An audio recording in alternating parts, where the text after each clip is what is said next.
I'm going to start with my larger of the two brushes, the number 6. Take some black and some Prussian blue and a little bit of burnt sienna, make a lovely rich velvety dark. You see, black and white, as the Impressionists say, all colours reflect the light around you. So white and black are both going to reflect light, if it's a blue light from outside or an artificial light from above. So this dark I'm putting on is not pure black. I'll show you the difference in just a moment. Come right across there, and we can afford to paint just over the edges of things at first. We're going to paint the dark in and then blend into it later. It's easier to blend in while it's still wet, I must admit, but we're going to manage to paint these and let them dry, so let's not panic too much. Let's just paint all this dark in first, in this section, just so I can show you. I'm using the paint without water. It's a nice heavy body paint. I prefer heavy body paints because we can paint them like oils. We can slab them on, plaster them on and manoeuvre them around with texture.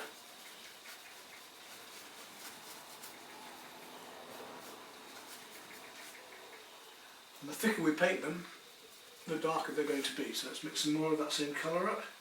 Want plenty of paint, put plenty of paint out. Don't skimp on the paint when you put it out. That's a mistake people often make, especially when they first start with expensive paints and they think, oh, don't put them out, I'll use them all. But you see how warm that is. It's quite a warm dark with a blue base to it as well. So we've got the Prussian blue, the black and the burnt sienna.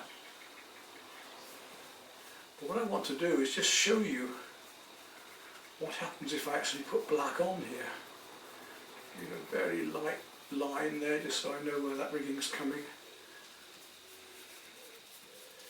Now if I go back and just deliberately take some black, just to show the difference in the black and this, you won't notice it's so subtle. Here's some black, put a bit of black in there. I don't know if you can see that, but it's showing quite differently against the slightly cooler, but with the glow of the brown in. It's much darker. This is a much lighter, nicer colour. So mix up plenty. I'm going to paint all our darks in first then. Very slight line I'm going to leave there just so I know where that rigging is that I've drawn in there. Ever so fine, just the slightest, just to remind me of where it is. I can always paint up to the edges again later. Right round here, down to there, down to the harbour side, right round there. And again, each side of this mast here, just come down, just leaving it, go slightly over the mast, always go slightly over something because you don't want a light halo leaving behind afterwards. You want to get this covered, leaving the tiniest indication of that mast almost over it. But if you do go over it a bit, as long as you know where things are, right down into there, and then we can block it in, plenty of paint and slab it in.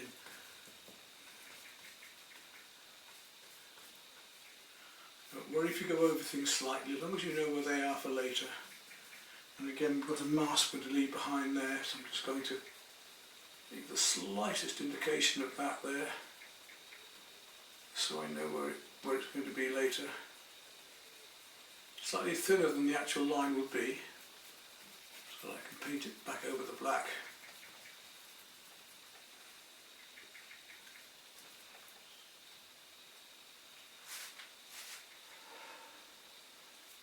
If you need a little bit of water in because the paint isn't quite flowing, that's alright, but don't have too much because you want good, thick, solid paint doing this. Very quickly covered, that's a good reason for using a flat brush. Now when you've got that colour made, whilst you're doing it, and carry it on wherever it is. So we make a bit more of the rich blue and black, and a wee touch of the brown into there. Then we can start to get these. Now down here, there's slightly more of a blue tint into it. So this is the lower edge of the boat here. A bit like painting by numbers. I'm going to leave a little bit of the rope there just so I know where it's coming. And that comes right out from there. Don't need to use a smaller brush yet, but I do need to see where that rope's coming there. That comes down to there, down to here. Again, just leaving the slightest hint of that rope behind so I know where it is. This is our stage 1. The darks, the darkest, almost what we call the blacks. Just down through there, up here, right into the end. I've only got a fairy edge there because it's got a slightly fairy edge. Down there. Again, I want to see where this bit of rope is. I'm just going to indicate that here, just leaving a bit behind, look, right down to there. And it breaks out there. Don't just put all the details in, but just if you just leave some of your salient points, it's going to be easier for you because you remember where things are much more easily then. That comes up here, through here. There's a nice bit of brown that comes right down, the black comes right through into there. Right up here. I've got a problem with the easel in this case because the lip is just standing proud of my painting, so I'm going to lift it up in a minute and just bring this paint back over. These darks come out there, and I'm going to make them quite fuzzy edged at the minute because I'm going to bring some browns into that later. Now we can't go too far on because even if we do make a mistake, we can come back and paint over it. Remember, with acrylics, we can paint over acrylics, which is the wonderful thing. This is just to make my drawing easier. Now I could paint over it all and then come back, but you might be a bit worried about doing that because you're going to lose all you've got and think, where am I? Help! So rather than paint everything out, if you've got your drawing right, just lightly paint around things like this and that will help you. There we go. A slightly heavier paint in there, so I've got a bit more now. Mix up a little more. And really plaster it on. All my darks going in one go. And again we've got the dark of the boat coming around here. A little touch of water just so my brush flows. Just keep the paint fluid, even if you're using heavy body especially, just keep the paint fluid, which you're not having to slab completely. We need to have some fluidity going with these marks at the moment. And wherever the darks are, wherever this colour is, while it's on your brush, do it now.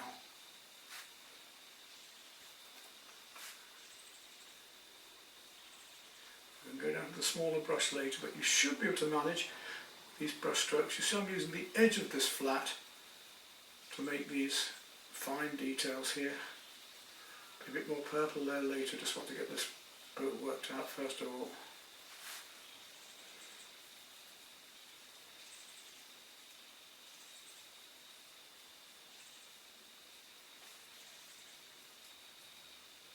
Wherever the dark is, everywhere the dark is,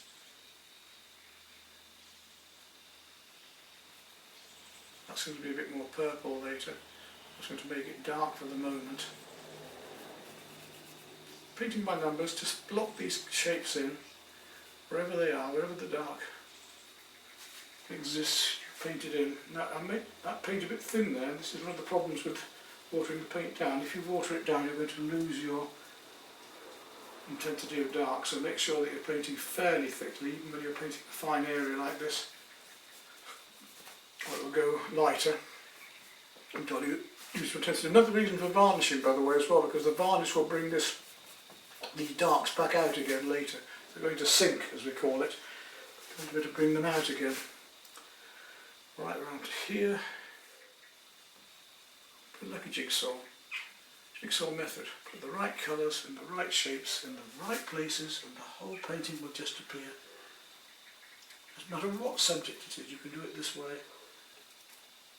But you do want to make sure that one colour links to another, so you want to make sure that we're not just painting jigsaw shapes in the fact that they weren't to be relevant one to another. That's the important thing. So the right colours, the right shapes, the right places are relevant one to another. And you see already the darks have come so quickly. It's just a bit time consuming, that's all. Watch out for the bits, don't fill in your bits that you don't need to fill in. Be careful on that. It doesn't matter because you can still go back. If you want, you can still go back with the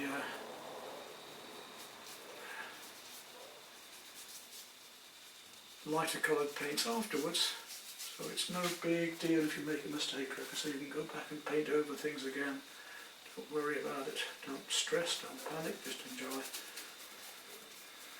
There we are, look, we've almost got my darks in. Just little bits of grey, black is coming through and breaking out here. I'm going to just use my brush to flick those in. Have I missed anywhere? Maybe not.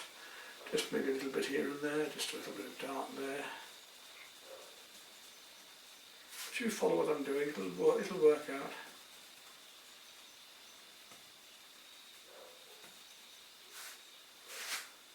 Don't need to put this dark in yet, but I will do so, I think. So with the edge of the brush, I'm just going to carefully paint that line in, one nice flowing sweep all the way through here. And it's amazing what you can do with a flat brush or the end of a filbert brush. You don't have to always go to your finest brushes to do a thin line. We can do it at the edge of a brush like this. In some ways it's easier because it tends to flow straighter. Don't worry if you go over like that because you can bring the yellow back in.